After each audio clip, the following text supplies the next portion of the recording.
Es importante mencionar que el Estado, en este rol de promover la inversión privada y también de mantener sus fines públicos, como viene a ser la construcción de colegios, la salud pública, o en general poder pues, entender estos fines sociales para los cuales encamina diversos programas, tiene una organización que se llama la contratación pública.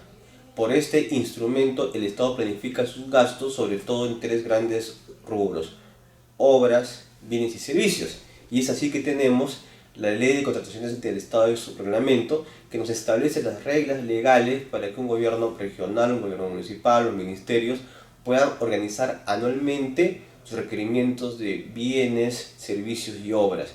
Y también es importante resaltar que el Estado representa un motor de la economía.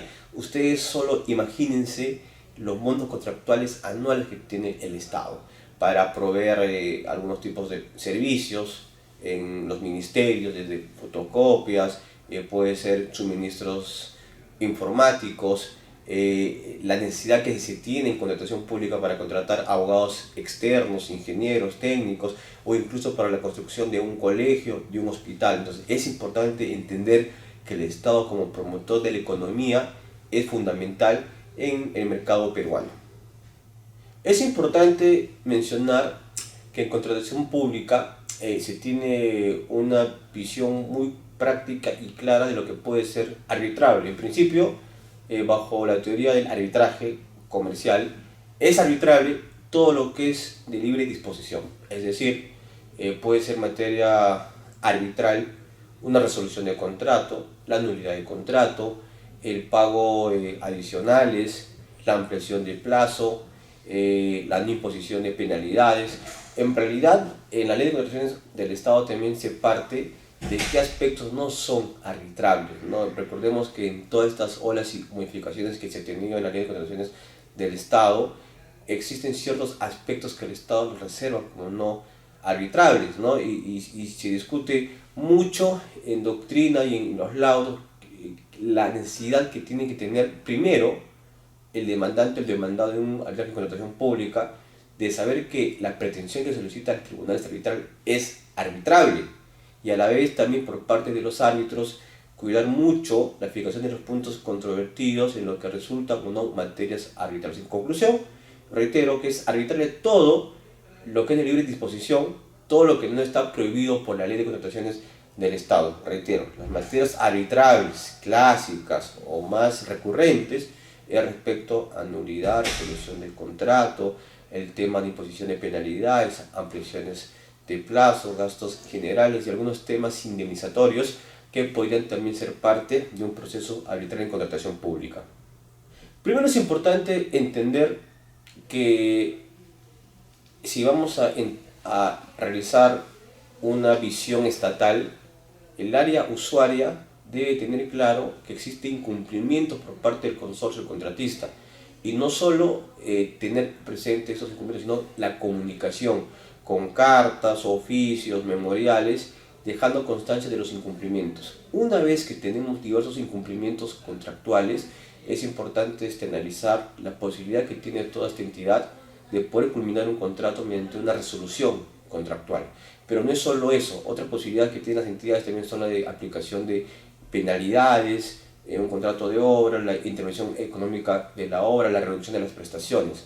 Entonces, esta actividad prearbitral de la entidad tiene que ser ejercida de manera diligente, ¿no? Del punto de vista del derecho de defensa. Una vez que la entidad lleva a tomar una decisión, comunicará esto al contratista, y el contratista, al considerarse que está afectado porque esta decisión de imposición de una penalidad, culminación de un contrato, la improcedencia del pedido de una ampliación de plazo le genere, vamos a llamarlo así, daños a sus intereses económicos, tendrá que plantear una petición de arbitraje ante un centro de arbitraje autorizado o pactado por las partes. Luego de eso llega propiamente la iniciación de la fase arbitral, donde el tribunal arbitral, una vez que está constituido, va a tener que brindar a las partes las reglas arbitrales para el plazo para la demanda, la contestación, unas pautas procesales, y luego de eso ya se va a iniciar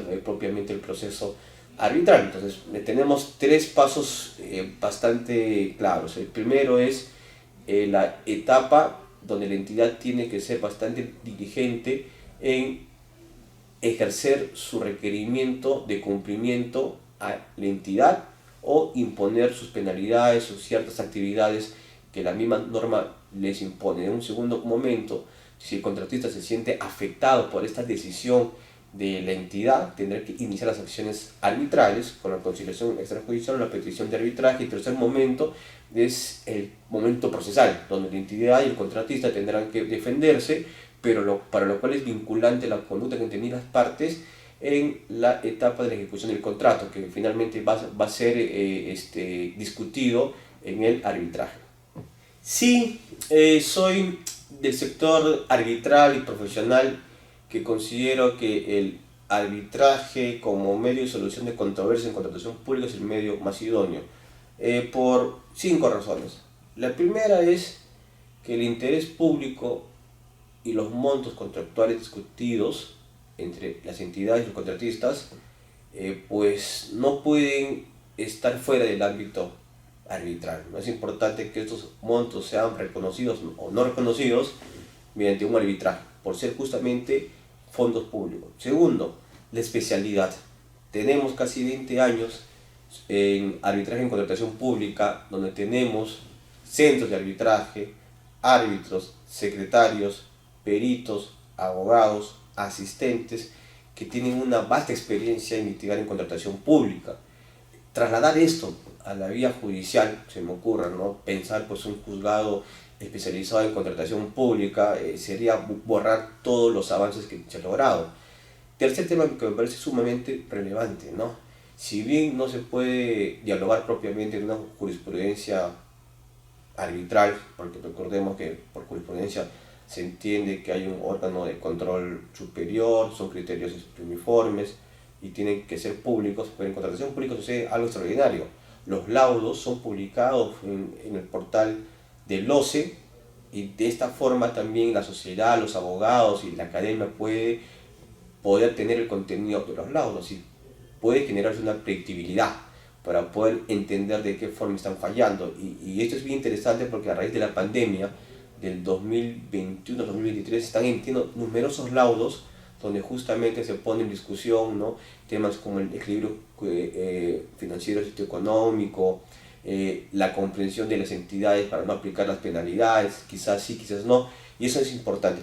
Tercer tema es de que tenemos celeridad.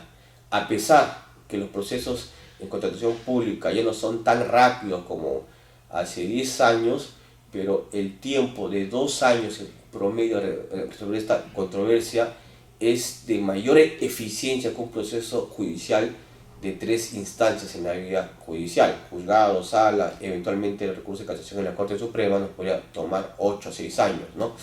Cuarto, que en contratación pública se mantiene un alto estándar de motivación de los laudos, ¿no? Y también que vía recursos de anulación del laudo, de alguna forma los magistrados de las salas civiles y comerciales a nivel de Lima y a nivel nacional están emitiendo pronunciamientos, muchas veces a criterio personal acertados, en otras veces pueden estar equivocados, pero surge, vamos a llamarlo con palabras que no se puedan interpretar mal, un control de la motivación judicial del laudo, porque si el laudo carece de motivación, consideramos que las salas podrían hacer este control. Y finalmente un tema muy importante, ¿no? Si pensamos en volver al arbitraje de contratación pública, no obligatorio, sino de manera potestativa, simplemente estaríamos iniciando pues la muerte del arbitraje peruano, porque en contratación pública es casi el 80-90% de toda la carga arbitral. Son años donde tenemos un sector arbitral, un sector jurídico que ha crecido mucho, con efectos y virtudes, pero sí es importante por entender que sigue siendo el mecanismo de solución de controversias más eficiente, más especializado, e incluso desde el punto de vista económico también viene siendo un insumo de generar un interesante movimiento económico en el mercado legal peruano.